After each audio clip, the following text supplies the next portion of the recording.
Whyte Povetkin, it's an interesting one because there's so many questions that we're looking to find out the answer to on the night. How much has Povetkin got left at 40? How's Dillian Whyte going to cope without Mark Tibbs or without a sort of a real long-term trainer in his corner? What have they been working on in Portugal? What are they going to do tactics-wise? What are both guys going to be like fighting in a back garden somewhere in the depths of Essex? Personally, I think it's going to be a distance job. I see a lot of hugging.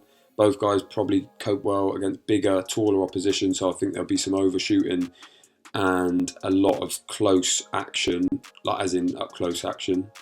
And yeah, I think Dillian Whyte unanimous decision, 115, 113, that sort of job. If not, a sneaky little draw. I don't see either guys getting stopped. They're both tough and neither massive one-punch knockout dudes either. So yeah, I reckon distance job, Whyte will get the nod. Hello everyone, a guy called Henry here with my quick prediction for Whyte Povetkin.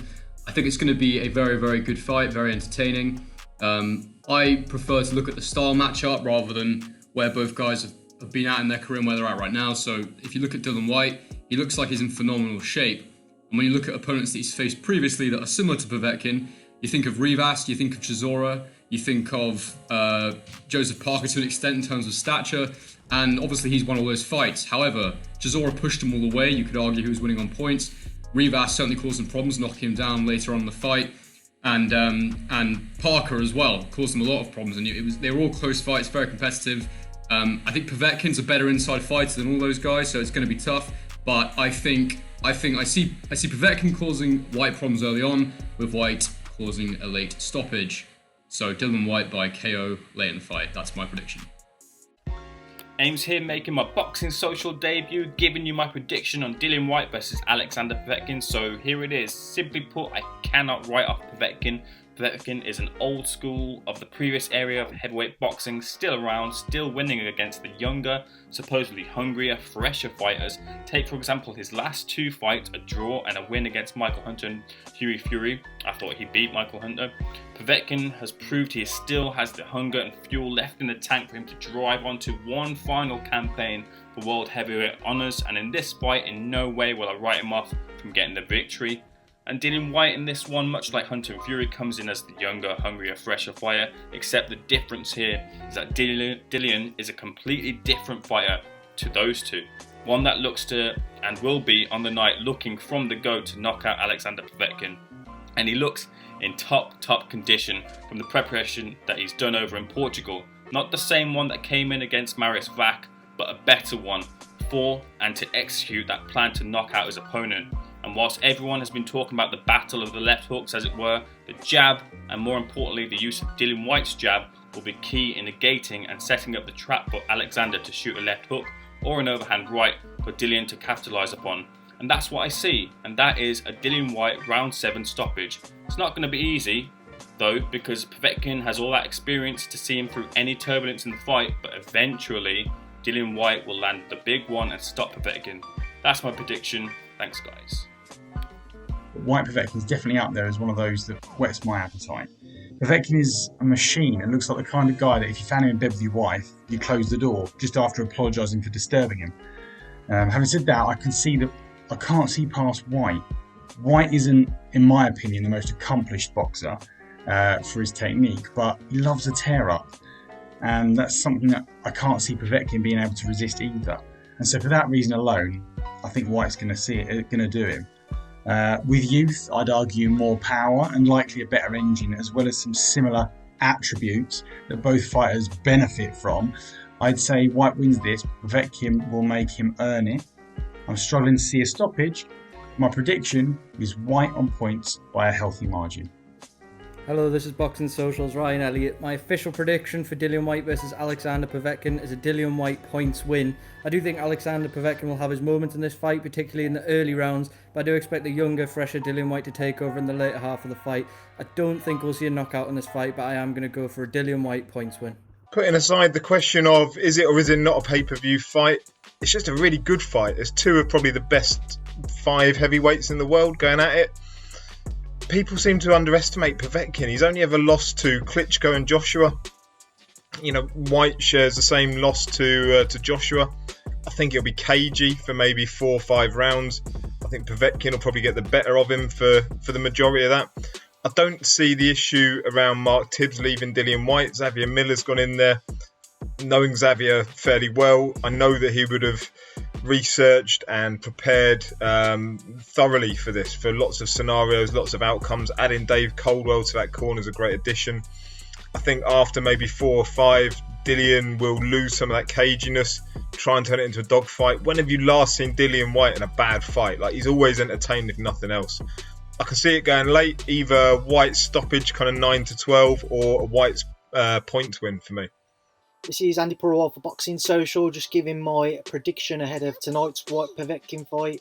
I believe Dillian Whyte will be victorious, probably between 6 to 8, 6 to 9 rounds. I just think he'll naturally be able to wear down Alexander. We've seen over the past 2 or 3 years in particular, Povetkin started to slow down more so, and Michael Hunter fight in particular was kind of something to go off. I know very different styles, Michael Hunter and Dillian Whyte, but still he can take a lot away from it. I think Dillian will be able to stop Povetkin between, like I say, 6 to 9. I thought it was a really bad style matchup for Whyte, being so much bigger and probably stronger than anyone Povetkin's fought since Joshua.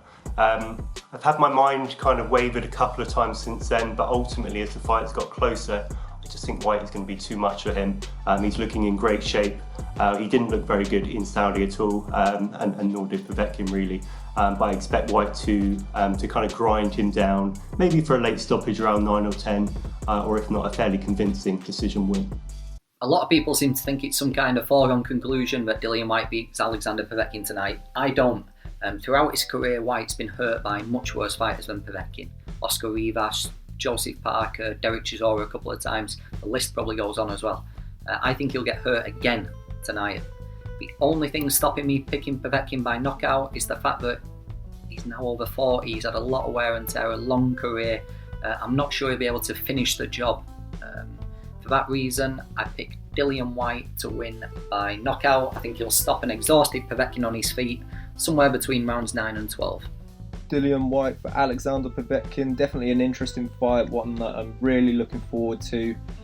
A lot of talking points really about the fight, whether Povetkin's a little bit too old, a lot of talk about the jab of Dillian Whyte maybe being a key factor. I definitely see it as being a key factor in this fight. I think that Dillian will kind of take his time in the first few rounds, try and suss out that sort of craftiness of Povetkin.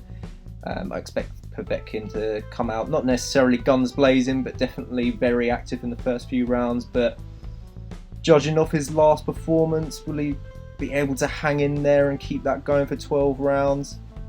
I expect him to slow down significantly in the sort of mid to later rounds where Dillian Whyte will take over.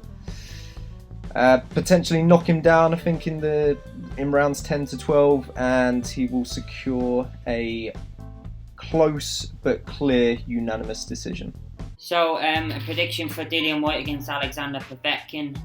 It's not an easy one to call, just because there's a couple of unknowns. The first is obviously with Dillian Whyte. New trainer, or should I say Mark Tibbs, has left the camp and Xavier Miller has been promoted from within it. So we don't really know if that'll have much of an effect on Whyte. Tibbs has obviously been very good with him for the last few fights, and when he's shown a few vulnerabilities, Tibbs has been able to manage him through the fight. So it'll be interesting to see if Xavier Miller can do that as well. I'm sure Whyte believes he can, so if he does step in, and maybe he could even make Whyte even better, we don't know. The unknown with Povetkin is what has he kind of got left. It's almost 2 years now since he fought Anthony Joshua when he got knocked out. He beat Hughie Fury and didn't look great that night. Then he had a draw with Michael Hunter, and I thought he was lucky to get that draw. I thought Hunter won the fight, but the kind of caveat for them is that they're both fighters that will make a difficult night for a lot of heavyweights. So it'll be interesting to see kind of what's left in him. I think the fight will start at a very fast pace, just because Whyte will be keen to make an impression. Povetkin will know that his best chance of winning it is probably in the first half of the fight. Because as it goes longer, I think Whyte will kind of take more control. You would imagine as the younger man, he should have more left in the tank going into those later rounds. You would probably favour Whyte on points if it goes all the way. If there's a couple of knockdowns earlier in the fight, wouldn't rule out the draw. But I think my prediction would be Dillian Whyte on points if he stays on his feet in the first kind of 6 rounds of the fight. Whyte Povetkin. I think Dillian will come out composed, control the centre of the ring with his jab, and he won't look to get involved too early on, but there will be moments where they do uncomfortable moments for Dillian. I don't think he'll have it all his way, but I think he will look to dominate from the centre of the ring, using his jab, using his extra weight and size. But I think it will go the distance, and I think Dillian will win on points. Unanimous decision. Alright, so these are my thoughts for the big heavyweight showdown between Dillian Whyte and Alexander Povetkin. This is a lot tougher than I think people think. I think people are sleeping on Povetkin a bit, thinking that he's over the hill. He certainly isn't. I saw him up close and personal against Michael Hunter, and there's a lot left in Povetkin. He is a heavyweight. Let's not forget heavyweights can go on a bit longer than the lighter weight guys. What Dillian Whyte are we going to see? This is the question, right? In the last sort of 7 or 8 fights, I feel like I've seen about 6 different versions of Dillian Whyte. We got the brawler in the first fight against Derek Chisora. We got the guy that I think came out really fast against the likes of Oscar Rivas and Joseph Parker, but clearly slowed down towards the end. We got the guy that tried to stand and have a shootout against Marius Vac. I like that Dillian Whyte's a bit lighter than he was against Marius Vac, which isn't hard. He was 271 pounds there, but I wanted him to be a bit more lighter. I want to see a 2.0 Dillian Whyte, a guy that kind of jumps on his toes and moves around the ring, not a guy that's just going to stand in the center and trade. If he does that against Povetkin, this could be very, very tricky. If he boxes like he did in the second fight against Chisora, where he was on the ropes a lot, using his jab, using his power, he's the much bigger guy out of these two, then I think he could make it comfortable. But if he tries and stands in the pocket and trade with Povetkin, who we know is dangerous, we know Povetkin can still punch, he's got a good chin still, I don't think he's shot worn, this could be an interesting fight. But I'm going for Dillian Whyte, late stoppage, between 9 and 12. But expect Povetkin, like Oscar Rivas, like Joseph Parker, to cause them some problems, just because Povetkin is that veteran that I think still got a lot left in the tank. What do you guys think? Peace. I think Dillian Whyte needs to put the pressure on Povetkin early here tonight. That could be the best way to secure a victory against the Russian veteran. Whyte looked ordinary against Marius Vac in December in Saudi Arabia, while on the same card Povetkin secured a draw against a sprightly Michael Hunter. Whyte has come in lighter than usual for this one, and that could be seen as a positive sign, but has he shaken off the mental scars from the post-Rivas fiasco? I'm not so sure, and Povetkin has the skills and experience to capitalise on that. So while I've not picked against Whyte before, I'm going with a Povetkin win tonight.